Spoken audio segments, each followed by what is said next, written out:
let's see. Ain't it too early? I mean, it's never too early for a beer. Come on now. I've taught you better than that. Ooh. We live? Yes, we are. Fuck it, we're doing live. Fuck it, we're doing live. Rest in peace to that guy's career. Man, see, all he did was just like destroy a bunch of women's careers too. Like, No, yeah, listen, I mean, rest in peace in the most disrespectful way sarcastic, possible. yeah, absolutely. That's a piece of shit. And his boss is dead too. Now. Oh yeah. So like small things. I didn't know it was crazy because his reaction. He said something like, "What did he say?" Durante always had my back, and I was like, "Well, yeah." I mean, that's an indication That was our of point. character. Yeah, That was our point the entire time. Yeah. Like that's why you're fired, and he got fired too. Like We have this on camera. Here's your first Beautiful Minds pen. ooh, what? Yeah, man. You got pens already? Listen, it's what I can afford as a We're moving up slowly. Yeah, man. Slowly but surely. Oh, Can I get a piece of paper actually? yeah, of course. I'll give you a notebook. Here we go. Yeah, I'm a doodler, so I got thoughts in my head. Thank you. Start writing shit down. So we're not recording just yet because we got to be professional when we start recording. Right? No, we don't. We're not professional. No, Denise, it's not too early. Well, it's like 6 o'clock, isn't it? No, 6 o'clock somewhere, man. it's 4 or 6 now. Yeah, it's like in Nigeria, it's already 10. I would say. I think, it's pretty much 10. I think. Got you. See? I'm vindicated. Let's see.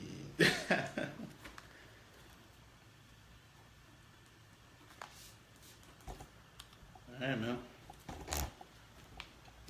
First order of business, we're gonna have to get some entrance music. Indeed. I can work on that, man. I'm actually excited to see what I can bring up. Just when we start recording, just get it. It's gonna be super annoying, but you're gonna have to get up on the mic like this while you're talking. Oh no, that's I'm actually used to that shit. Oh, okay, cool. Yeah, so sorry. I'm not used to it. That's why I said it's annoying. It is. No, I completely agree with you. I wish. Yeah.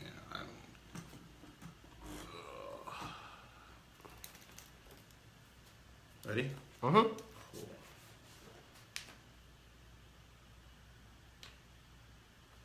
I think my computer froze. No. We're good. Right, cool, we're recording now. Well, my first. This is our first podcast together, Asher. Indeed, it is. Asher is the most enthusiastic person I've reached out to so far about the Beautiful Mind. You actually did something. I reached out to a lot of people who said that they wanted to actually write or contribute to the site or like a video or whatever, and people have their things to do. So I know it's very hard for people to set aside whatever they're working on personally in order to work, to contribute to somebody else's project. So Asher actually came through 3 times.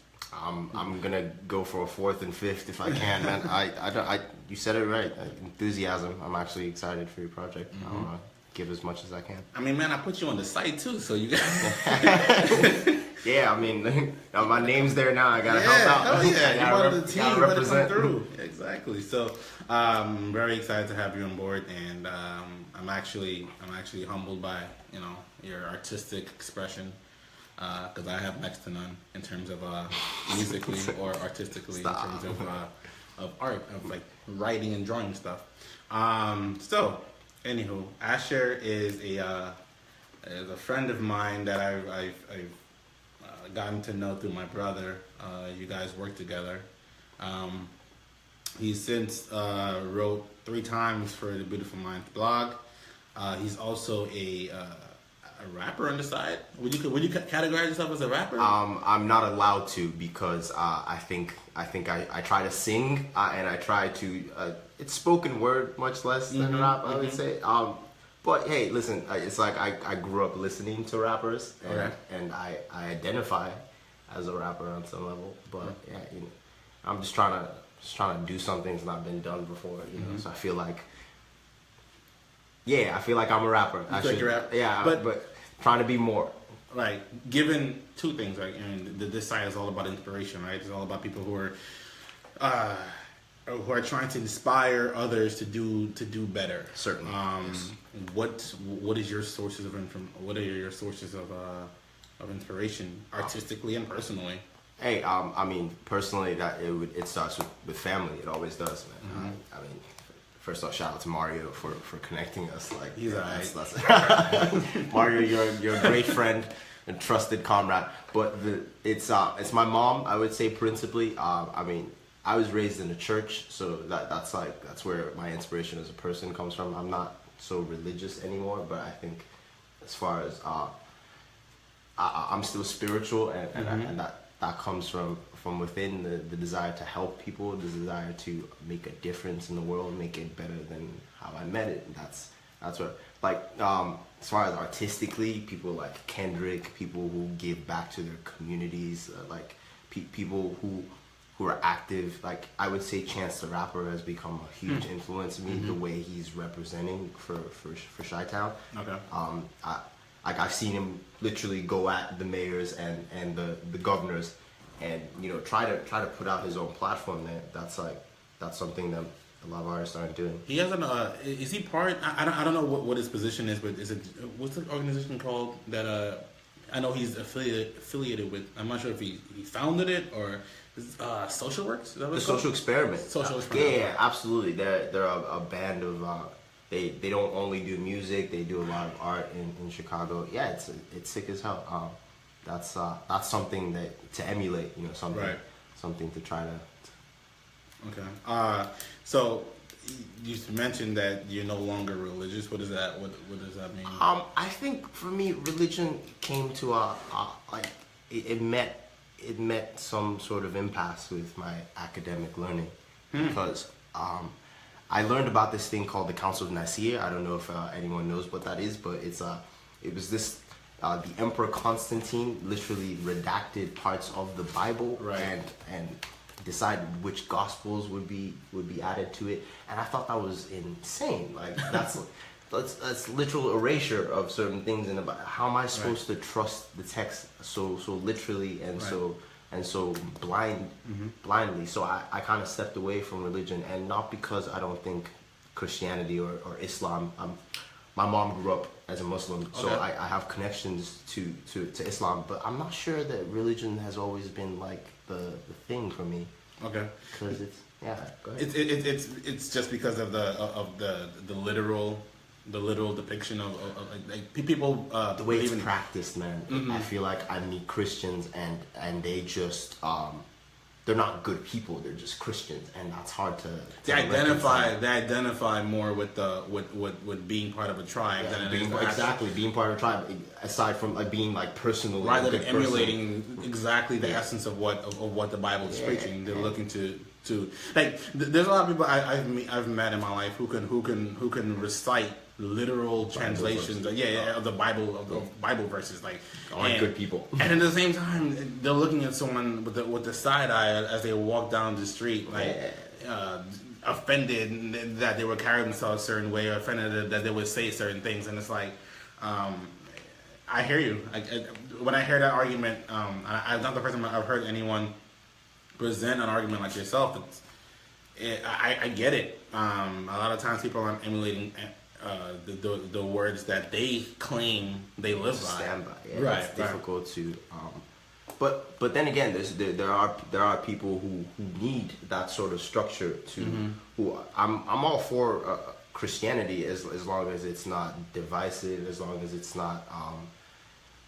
As long as we're not running crusades upon people, talking about burning books and shit. I'm all for the positive aspects of organized religion. And there's a lot. Absolutely. The church is one of the number one methods of socialization. That's how you meet friends growing up. For me, that's like people who are like in their community suffering. The church, the church definitely helps them. But it's a balance. I'm not there yet. I got you.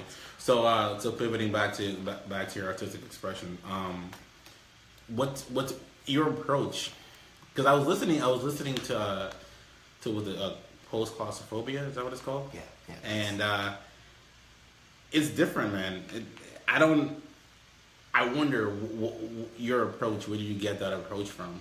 Because it's not. Because that's why when I introduced you, I was like, Asher is a rapper. Like it faded off. It is a poetic standpoint. I mean, it's I want to go. I'm not sure I'm ready to go into like the sources of like my strife from that. But I think I sat down like pen and pad and just trying to express myself with words, and the best way I know how to is to literally rhyme them. You know, like figure out the meaning of certain words, see how they sound like each other, mix and match them. You know, find double entendres. That's the basis. And then aside from that, I just like I want to find a beat that sounds great, and I want to find something that makes my voice sound good to it, and that's really about it.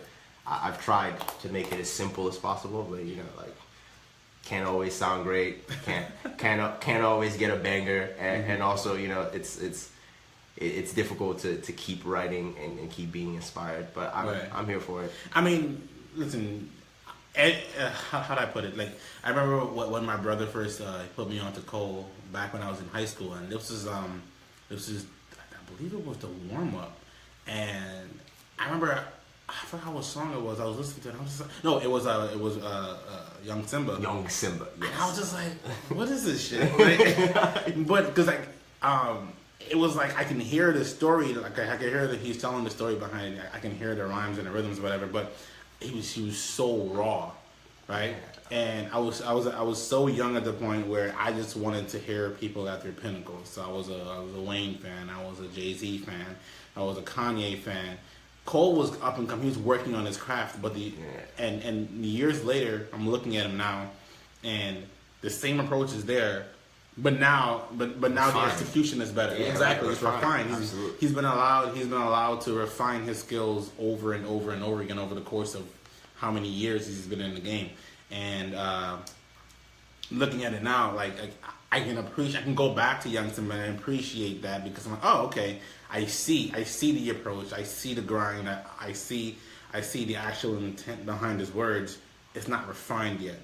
And which is why I want to like I listen to it to yours and it's raw and it's gritty and it's a starting point, man. Yeah. That's for me. It's like if you put in the time for that refinement that we speak of, I feel like don't want to be pompous, but I feel like if I put in the time, I could be great. You just got to, and that's literally the moral of any story. You just be willing to execute and be willing to fail because like. People gonna fail. Like you didn't like J. Cole's tape, but like I hated it. I hated it. Like, yeah. I'm sure you weren't the only one because I personally do not like the warm up, and I have issues with J. Cole, but I think he's like improved phenomenally over the last couple years. Gotta fix this thing. I don't know. I mean, like we'll agree to disagree there. Right. The one right now is, in my opinion, the greatest project I've heard just because it touched me. Oh, okay. Yeah, it touched me like because at the time when I truly learned to appreciate it, I was a freshman in college, and going back to the theme of inspiration, I was a freshman in college, and first of my family really to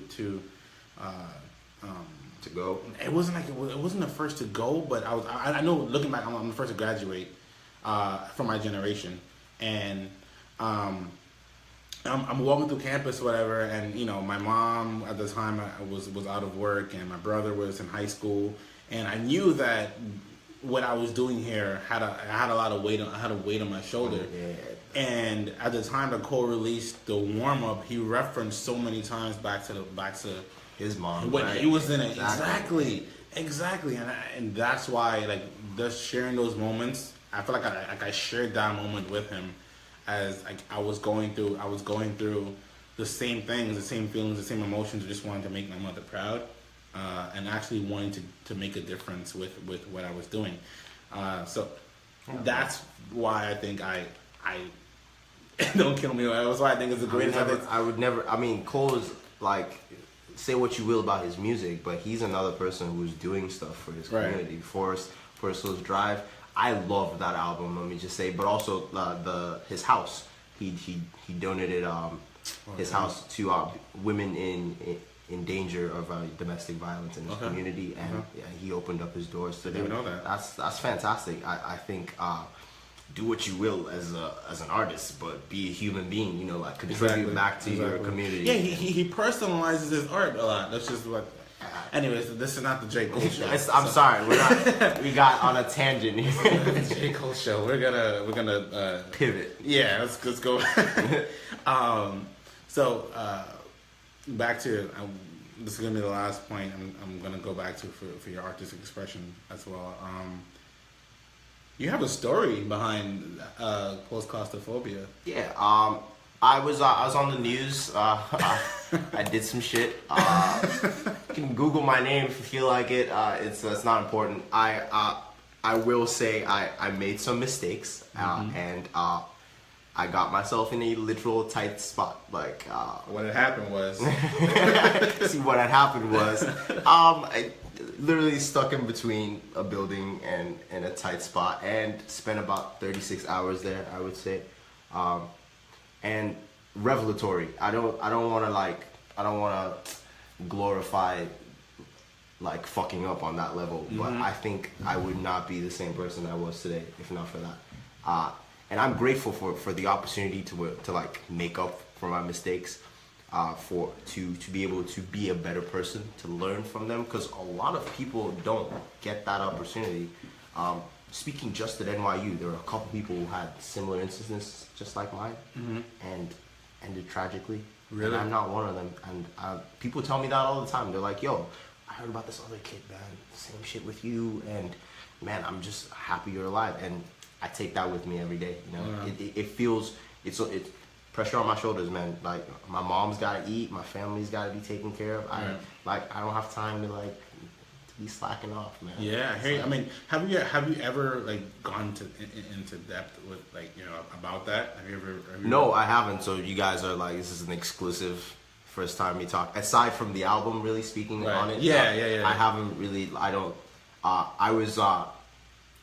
Inside Edition. Do you feel comfortable going into Absolutely. it? I mean, it's been like, it's 4 years removed. But Inside Edition at the time, they were like trying to get a scoop on me. I felt so like. Listen, man. I felt the so right famous. mindset. We gotta monetize that. She was gonna give me $5,000, man, for like. But I thought I was gonna get expelled and all that shit. Yeah. I was like feeling a little, but yeah. This is the expose, guys. This is the exclusive. The scoop. Yeah, we're finally like letting people know about Asher Vongtal. Yeah. What happened? Go ahead. So here's a backstory. I'm gonna let you go into it. Like, how did you find yourself trapped between two buildings? It's Halloween. What college students do in Halloween is get turned. You know, we got extra turn, and I found myself on the roof. I would honestly say because of the fall, you know, hitting my head, there's a lot of amnesia, but I do remember just like. You fell? Yeah, off the roof. So like fell from the roof, like down the however many stories. They say 18, but I'm not sure. And it wasn't like a straight fall. It was like a zigzag, okay, like a pinball type. Let's stuff. scale this. Let's go back here a second. Wait, hold on a second. So you fell. So you were on top of a roof. Mm-hmm. Fell a couple of stories. You were inebriated on some stuff. Yeah, I'm not gonna go into it. Thank you. Some things. Exactly. And you fell off of a roof, and so I'm guessing the roof you felt like the building that was directly was adjacent to this parking structure. Okay. So what they were like basically like parallel. Right. So I like bounced off a couple, had a couple contusions on my hands. You can see them, and then eventually landed on my arm. Okay. On my arm and broke bones. Okay. And my hip bone, and then skull fracture, and a bunch of internal lungs, liver type stuff. But in general, like the best fucking result one could expect from falling from the roof. I mean, alive, yes, that would be alive. Number one, and number two, able to walk. Number three, like my hands great. Like I don't like I feel I have plates in there, I should say. Like I shattered my ulna and whatever the other bone is, the radii or whatever. And so I have these two plates, these adjoining plates in me. So I can't go through airport security without making a fuss. But aside from that, we are in good spirits. Okay. And lucky, man. I'm one of the luckiest people alive. when you came to, what's that like? I mean, you woke up. I was honestly when I And- came to, I was annoyed.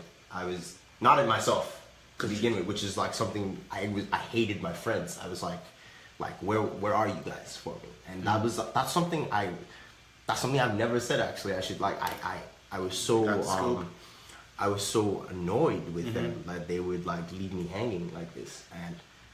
So that no was one came part to of the look for you? process. No, I didn't know that. But when I came to, like, Oh, I'm there, I'm okay, like, okay, where the okay. fuck are you guys? Go ahead. So, and even afterwards, like, coming to terms with the fact that, like, my own culpability in that incident, I had to, like, it took time for me to accept my own, like, failures because I just kept trying to blame other people, man, for that shit.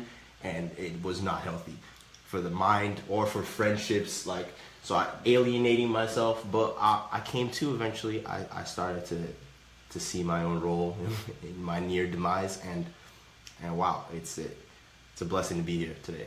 Oh, wow. Well,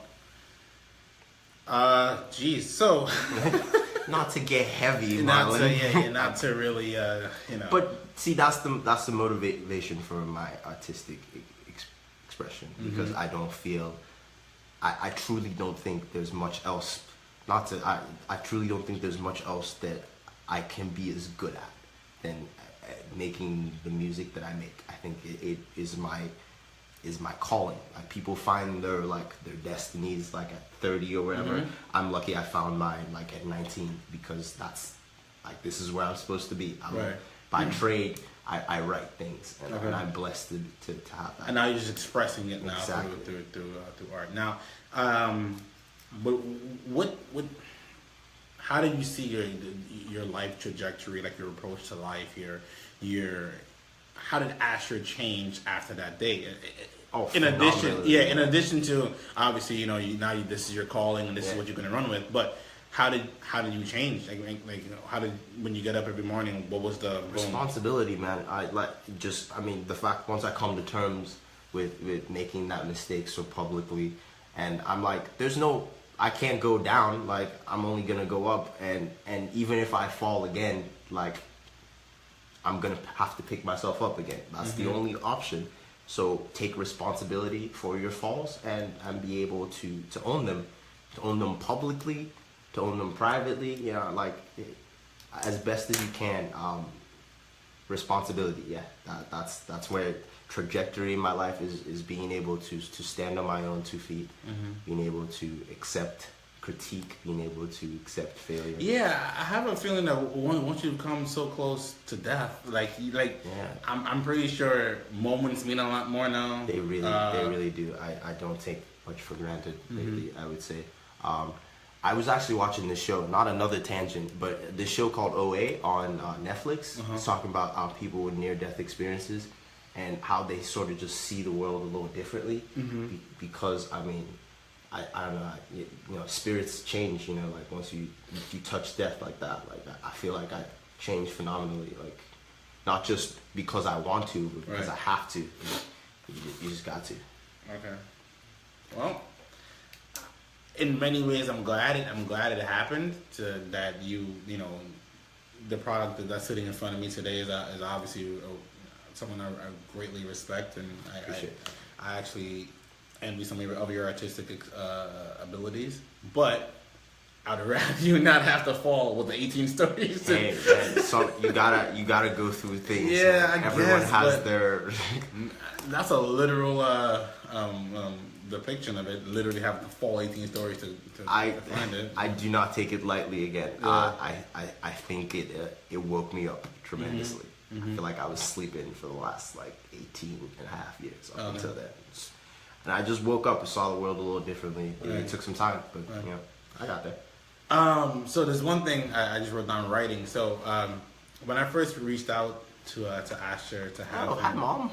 Oh, Mom, is hey, Mom? Yeah, we were just talking about you, Mom. Should go back and check more. Oh, So good, don't worry about it. yeah. So when I first reached out to Asher about writing for the Beautiful Minds blog, you sent me the first edition of the first draft of his some writing that it was things that were on your mind. Yeah, I went in a little too in. And no, but it wasn't that. It wasn't that you went too in. It was like you sent it, and I was like, oh shit, like this is some good stuff. But it was like what the first month of me writing anything. So I had like maybe 5 entries. And I'm like, it's about the Dolan, right, with the Knicks, the New York Knicks. Was yeah, that the first one? yeah. And I remember, I remember talking to Mara, and I was like, sheesh. That's exactly he's like, man, like you just went in on Dolan. Yeah. I felt strongly about it. If I'm being No. honest, because I felt like I want to go into Charles Oakley for no reason, but I felt like he was being disrespected as a black man because he was a black man. They felt like they could just throw him out of the Madison Square Garden, and no one would say anything about it. Insane, like they have him on camera getting like shoved out. Like this guy played basketball for you, man. Like, thank you. He, he bled for this team, and but hey, that's black in America, man. That's how it works. And that's what I wanted to get to. being black in America, man. So I obviously we're both black. Indeed, we are. No one noticed. And I feel like reading that. I'm like, that's when I told Mario at the point I need to get him on a podcast because I feel like it's not what you said. It's the reasons behind why you said it that I wanted to actually delve into. And I remember reaching out to you initially, and it was like I wanted you to write something that what's on your mind that you feel like we need to discuss. And you use, in my opinion, and you can correct me if I'm wrong, you use the Jim Dolan and Charles Oakley situation to kind of to represent a larger issue. And I thought there's more. There was a lot more behind that. I've had personal experiences. Where I'm walking down the street and somebody would just a woman would just stop and go to the side and let me walk by. And I've had experiences where people would say things like, "Oh, you're not like the other ones." I've literally had that. Hey man, it's remember the idea of the Beautiful Mind is to actually have people come together where we can speak about differences in a way that's productive as possible between as many groups as possible. I know it might be an impossible. People might think that this is an impossible battle you're trying to fight, but damn it, we're gonna try. So. We need to have these discussions, though, in order to even be able to try to meet each other halfway. So, as you sat down, you were writing that blog, and as you were watching the videos of the Knicks security staff, pretty much. Ushering is a great they dragged them disservice out, disservice to what they actually did, but they're dragging a legend out of the building. What similarities did you see to what we see in the news every day, to what we hear, to what to your life, your daily life as a black man in America? I would say being black in America did not. I wouldn't say I had the conventional experience because I'm an immigrant. I was born in Nigeria, so when you're born in a place predominantly black, you understand that there's a different culture in the West and everything, but you see yourself as a person. When I came to the States, I eventually became a black man. I don't think I always was, because this idea of the black man is an artificial construct for me. So I came to the States and I noticed. How old were you? I was 13. So coming into the States and speaking as I do now, which is apparently white, apparently I talk white. So I was so confused as to why can't I speak the way my mother raised me to talk, the way my vocabulary, I like big words and I like to speak. I don't speak like I was raised in the inner cities in Chicago and New York, but I'm still a black man just like any of those kids there. And I couldn't reconcile myself with my white friends, saying hey, you don't talk like the other black guys, and that's why they wanted to be friends with me, as though I was some superior. I don't want to. Can I say house nigga on here? You can say whatever you want to say. It felt like everybody else was a field nigga and I was a house nigga, and I felt that racism came at me that way. And the way I saw that Oakley... You weren't black enough, pretty much. Exactly. And I wasn't black enough for certain people, and was too black for others.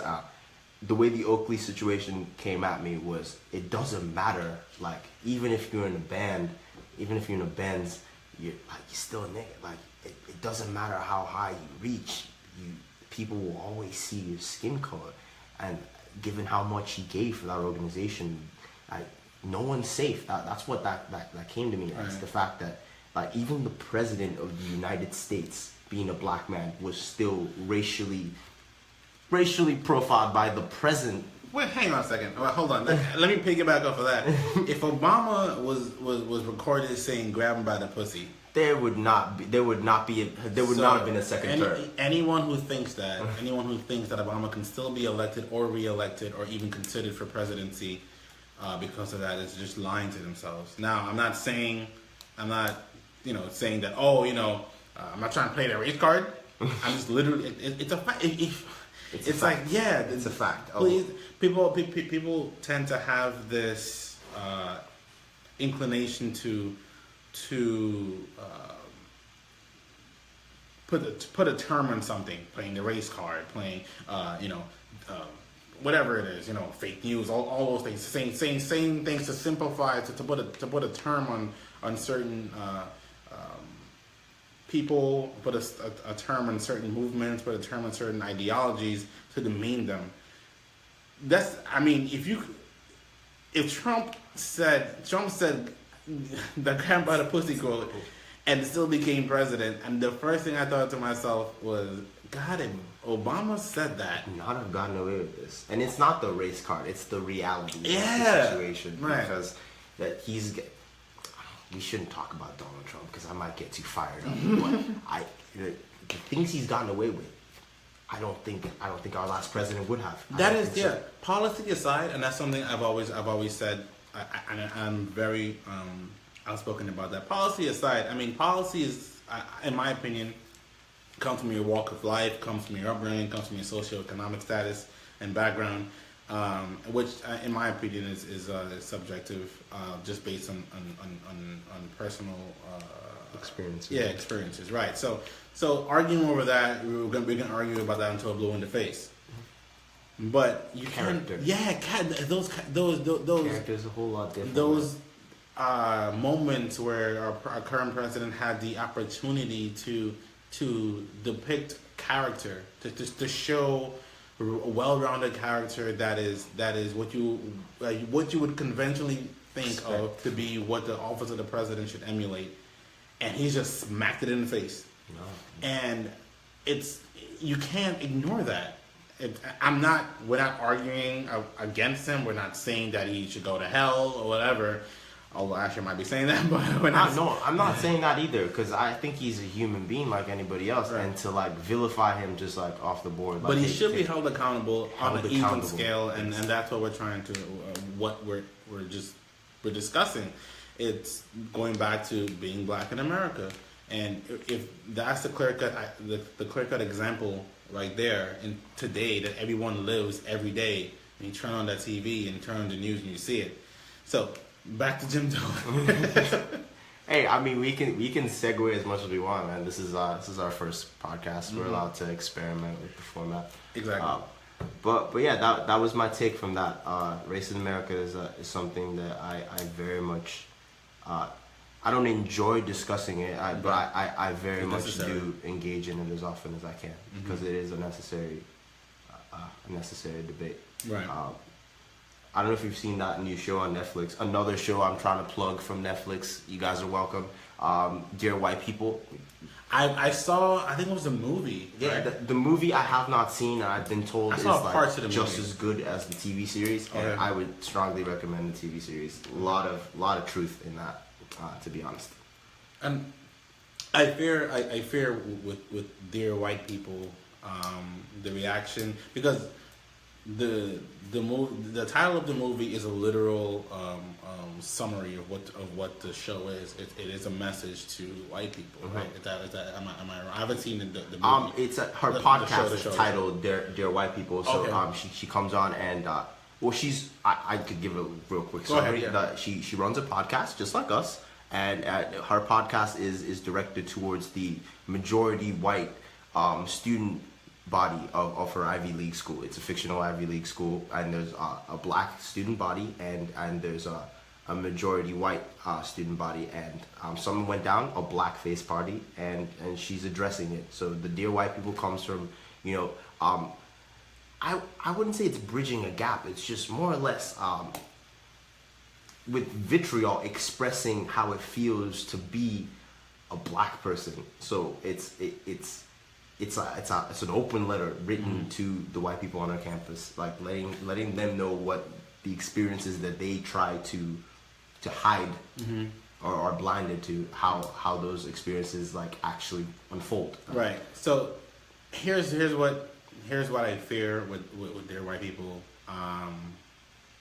It's that ignorant people will put it automatically in the category of the Black Lives Matter movement, and it's not because of what the Black Lives Matter movement stands for. It's because people we're dealing with ignorance here. Right? And yes. When you hear things like, "Oh, they're saying Black Lives Matter only," and it's like, but all lives matter. Right. I don't understand. And I've heard people's reaction to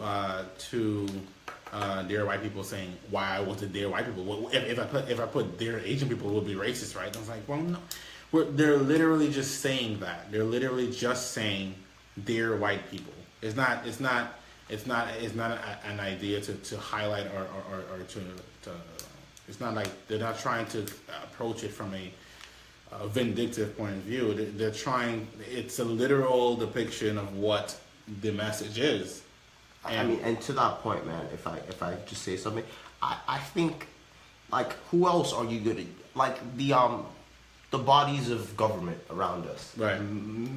Majoritarian white. It's the people who run this company, this country, excuse me, this company are majorly white people, and it's tough to exist in America without having to, you know, like, seek permission from white people. I feel like in that respect, Dear White People is like, it's maybe facetious in that respect, like, because I feel sometimes like if I'm in public, I have to, you know, tone down my blackness a little bit, you know, like not be loud in public spaces and all that stuff, and to appease the people around me, you know, and it's like Dear White People, like seeking some form of validation from the people who are, like, maybe not causing your subjugation, but, like, you know, aiding it. Okay.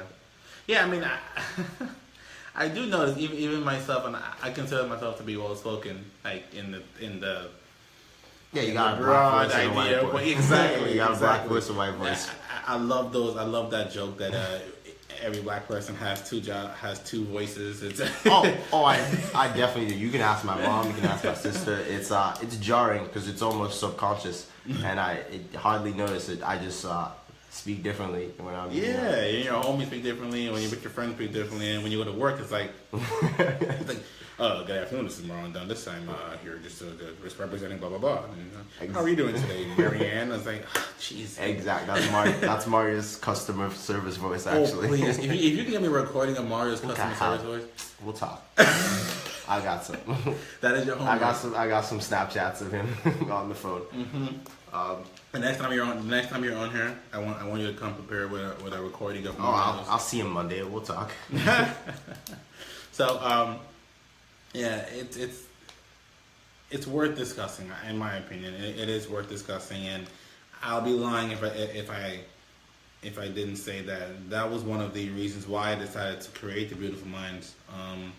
It's because I do see an opportunity for change to happen from a very innocent perspective, because the backstory of myself and my idea behind the Beautiful Minds was pretty much based on like an immigrant's perspective, similar to yours. Mm-hmm.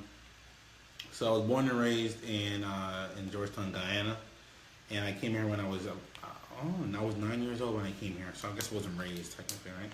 But I was born there for sure, and I came here, and completely different way of living. There definitely was no convertibles, no beaches in January in New York City. That's what I thought I was going to walk into because I was young and ignorant. But one of the things I definitely noticed was the way people approached and spoke to me. It was different than what I was used to back in Guyana. But at that time, I didn't really recognize, I couldn't put a finger on it just yet, how it really felt, like what it meant. Because, I was just getting used to it. Like, everything was new. So there wasn't a reason behind why is this person speaking to me this way? Why is this person speaking to me that way? And as I got older, I went to a junior high school that was predominantly Asian, and then I went to a high school that was predominantly African American. I believe about 46% actually was African American, which is pretty big. And looking at the ways that we interacted, that different demographics interacted with each other at a young age. Once again, I couldn't really identify what the reason was behind those different levels of interaction, but I knew they were there. And then finally, when I got to college, I remember I roomed with an international student my first year at Stony Brook University, my second semester of my first year at Stony Brook. And I remember speaking, they were so honest. There was an international student from India, and we were speaking about the differences between living in the U.S. versus living in India. And that's when he told me, he was like, I never really spoke to someone that was black before. And I was like, oh.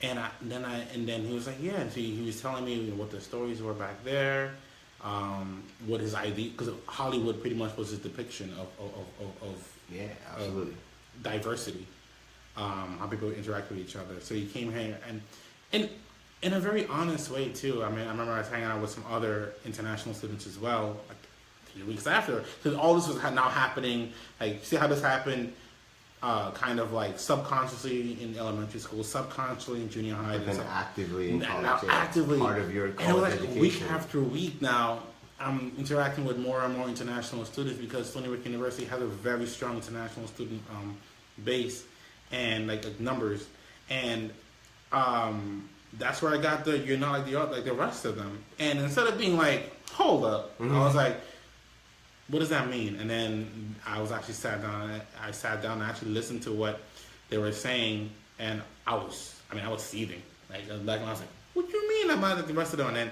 And I allowed them to speak actually, and I was like, whoa, okay, so this is what you guys think. They're like, yeah, well, coming from where we're from or whatever.